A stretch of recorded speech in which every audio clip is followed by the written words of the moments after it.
Bismillahirrahmanirrahim. Alhamdulillahi Rabbil Alamin. Wa usallim ala al-mabu'uthi rahmatan lil alamin nabiyina Muhammadin wa ala alihi wa ashabihi wa man tabi'ahum bi ihsanin ila yaumiddin. Amma ba'd.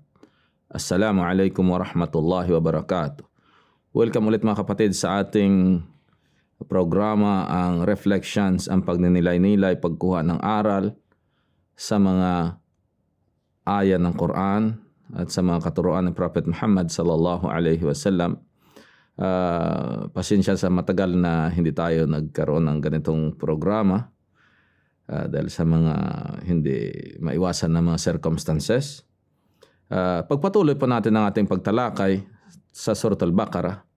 At sa araw na ito mga kapatid ay natapat po tayo sa tungkol sa pagkakalikha ng tao, which is may pagkakahawig sa paniniwala ng mga nagsasabing Kristiyano at sa atin. May pagkakahawig at may pagkakaiba. Ang pagkakahawig ay yung si Adan ay nilikha mula sa lupa, mula sa alikabok. Ang pagkakaiba doon ay ang paniniwala nila na nang nilikha ni Allah si Adan ay nandoon na si Jesus.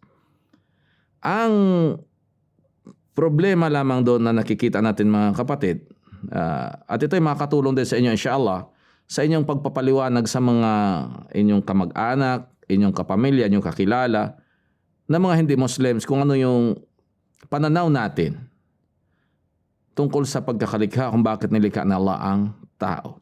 Sa ating mga Muslims ay wala po tayong problema doon. Kung bakit ay nilikha ni Allah subhanahu wa ta'ala. Sabi niya sa Quran, وَمَا خَلَقْتُ الْجِنَّ وَالْإِنسَ إِلَّا لِيَعْبُدُونَ. Na sabi niya, ibig sabihin, hindi ko nilikha ang mga jin at ang mga tao maliban sa sumamba lamang sila sa akin. So ang tatalakayan natin ay ang nakalagay sa Quran kung paano unilikha ni Allah subhanahu wa ta'ala ang tao. May pagkakahawig sa nasabi ko at may pagkakaiba. Ang problema lamang na isa pa rito ay ang mga kakristyanuhan ay nagfo-focus sila sa isang part ng Biblia at napabayaan nila yung ibang part. Kaya doon sila nagkakaroon ng problema. Okay? Babasahin ko muna yung aya sa Quran na sinabi ng Allah sa Quran, وَإِذْ قَالَ رَبُّكَ لِلْمَلَائِكَةِ إِنِّي جَاعِلٌ فِي الْأَرْضِ خَلِيفَةً قَالُوا أَتَجْعَلُ فِيهَا مَن يُفْسِدُ فِيهَا وَيَسْفِكُ الدِّمَاءَ وَنَحْنُ نُسَبِّحُ بِحَمْدِكَ وَنُقَدِّسُ لَكَ قَالَ إِنِّي أَعْلَمُ مَا لَا تَعْلَمُونَ وَعَلَّمَ آدَمَ الْأَسْمَاءَ كُلَّهَا ثُمَّ عَرَضَهُمْ عَلَى الْمَلَائِكَةِ فَقَالَ أَنبِئُونِي بِأَسْمَاءِ هَؤُلَاءِ إِن كُنتُمْ صَادِقِينَ قَالُوا سُبْحَانَكَ لَا عِلْمَ لَنَا إِلَّا مَا عَلَّمْتَنَا إِنَّكَ أَنْتَ الْعَلِيمُ الْحَكِيمُ وَإِذْ قُلْنَا لِلْمَلَائِكَةِ اسْجُدُوا لِآدَمَ فَسَجَدُوا إِلَّا إِبْلِيسَ أَبَى وَاسْتَكْبَرَ وَكَانَ مِنَ الْكَافِرِينَ وَقُلْنَا يَا آدَمُ اسْكُنْ أَنْتَ وَزَوْجُكَ الْجَنَّةَ وَكُلَا مِنْهَا رَغَدًا حَيْثُ شِئْتُمَا وَلَا تَقْرَبَا هَذِهِ الشَّجَرَةَ فَتَكُونَ مِنَ الظَّالِمِينَ فَأَزَلَّهُمَا الشَّيْطَانُ عَنْهَا فَأَخْرَجَهُمَا مِمَّا كَانَ فِيهِ وَقُلْنَا اهْبِطُوا بَعْضُكُمْ لِبَعْضٍ عَدُوٌّ وَلَكُمْ فِي الْأَرْضِ مُسْتَقَرٌّ وَمَتَاعٌ إِلَىٰ حِينٍ فَتَلَقَّى آدَمُ مِنْ رَبِّهِ كَلِمَاتٍ فَتَابَ عَلَيْهِ إِنَّهُ هُوَ التَّوَّابُ الرَّحِيمُ. Ano ibig sabihin itong mahabang aya na ito? Ibig sabihin, alalahanin ng inyong Panginoon ay nagsabi sa mga anghel, katotohanan ako ay lilikha ng tao at ilalagay ko sila sa daigdig bilang tagapamahala, khalifa. Ay isang kahulugan ng khalifa ay generations. Sunod-sunod generation. Pag namatay isang generation, darating isang generation. Pero isang kahulugan doon ay vicegerent o tagapamahala, which is ito yung kahawig sa Biblia. Tatalakayin natin yon. Pagkatapos, sabi ng mga anghel, lalalangin mo yung tao, ilalagay mo sila sa lupa. Samantalang gagawin nila doon ay magpapadanak sila ng dugo at gagawa lamang sila ng mga kasalanan, kaguluhan. Sabi ng Allah, alam ko ang hindi niyo alam. Pagkatapos ay itinuro ni Allah sa kay Adan ang pangalan ng lahat ng nilikha, lahat ng bagay. At sabi niya sa mga anghel, sabihin niyo sa akin ang mga pangalan ng lahat ng ito kung kayo nagsasabi ng katotohanan. Sabi ng mga anghel, luwalhati sa iyo, wala kaming alam maliban lamang sa ipinaalam mo sa amin. Pagkatapos ay sabi ng Allah, nang sinabi ni Allah sa mga anghel, magpatira pa kayo kay Adan. Ang lahat ay nagpatira pa maliban kay Satanas. Siya ay tumanggi, nagmataas at isa siya sa mga walang pananampalataya. At sinabi ni Allah, O Adan, manirahan ka kasama ng iyong asawa dito sa Harden. Manirahan kayo rito at mamuhay kayo rito, ngunit huwag kayong lumapit sa puno na ito dahil magkakasala kayo. So nangyari ay nakapuslit si Satanas at binulungan niya si Adan at si Eva upang lumapit doon sa puno na yon. Tinukso niya. Pinalitan niya ang pangalan ng isang bagay para maging kanais-nais sa pandinig ni Adan at sinunod ni Adan yung suggestion ni Satanas. So nang na-realize ni Adan na sila ay nagkasala, sila ay humingi ng tawad at pinatawad naman sila. So dito sa kwento na ito, sa aya na ito ay may pagkakahawig at may pagkakaiba.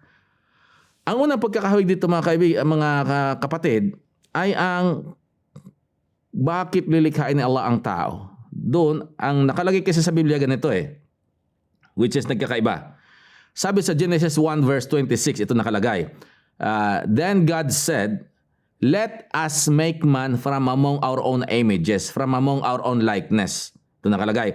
At sinabi ng Diyos, lalangin natin ang tao mula sa ating wangis, mula sa ating anyo. Doon sila tumigil. Hindi nila pinagpatuloy ang pagbabasa. Kasi nakalagay doon sa pagpatuloy ng pagbabasa natin, sa Biblia ay nakalagay ganito. And let them rule over the fish of the sea and the birds of the air and over all the livestock and over all the creatures and move along the ground. Yun pong purpose. At hayaan silang mamahala sa mga ibon sa impapawid, mga isda sa karagatan at lahat ng mga nilikha na gumagapang sa lupa. Ang mga tao ang mamamahala, taging pamahala. Ito ay magkahawig.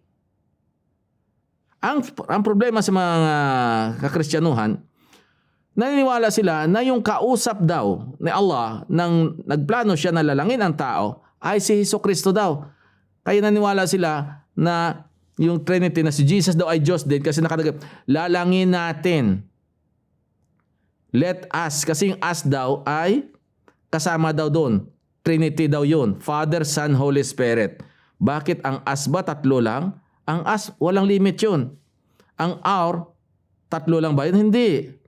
Ang kahulugan ito mga kapatid, nang kausap ni Allah doon ay hindi si Jesucristo alayhis salam, kundi yung mga anghel.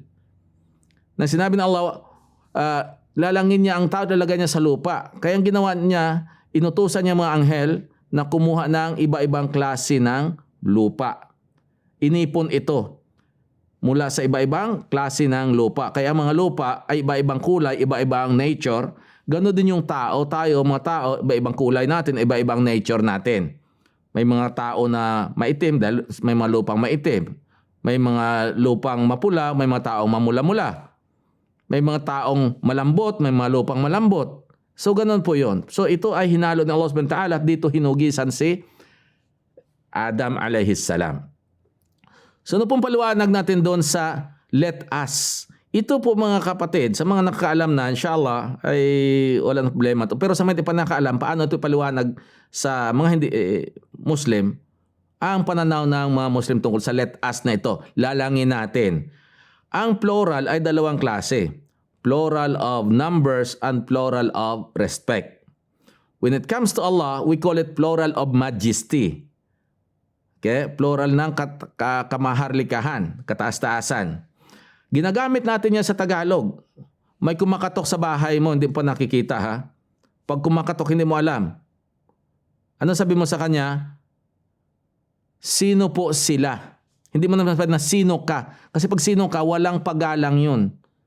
Dahil may paggalang, sabi mo sa kanya, sino po sila? Tuloy po kayo. Isa lang yung kausap mo doon. Tuloy po kayo, hindi naman tuloy ka. Ano pong kailangan natin? Hindi, ano pong kailangan mo? Hindi. So doon, ang plural doon ay, tinatawag natin na plural of respect. Hindi yung plural of plural of numbers na 1, 2, 3, 4. No. At isa pa, ang advice namin sa kanila, advice natin sa mga Kristiyano na nag-i-insist na Trinity, may Father, Son, Holy Spirit. Ang lumikha ng tao ay tatlo. Ang Ama, Anak, Espiritu Santo. Hindi po yun. Sabihin natin sa kanila, pakibasa mula dun sa verse 26, kasi nag-concentrate, basahin mo hanggang sa verse 31 ng Genesis chapter 1. Kasi lalabas dun na puro singular. So God created man in His own image. In the image of God, He created them. Male and female, He created them. Hindi naman they. Babae at lalaki, nilikha niya sila. So, yun po na ang kausap ni Allah doon, nang nilikha niya si Adan, ay hindi si Hesukristo, kundi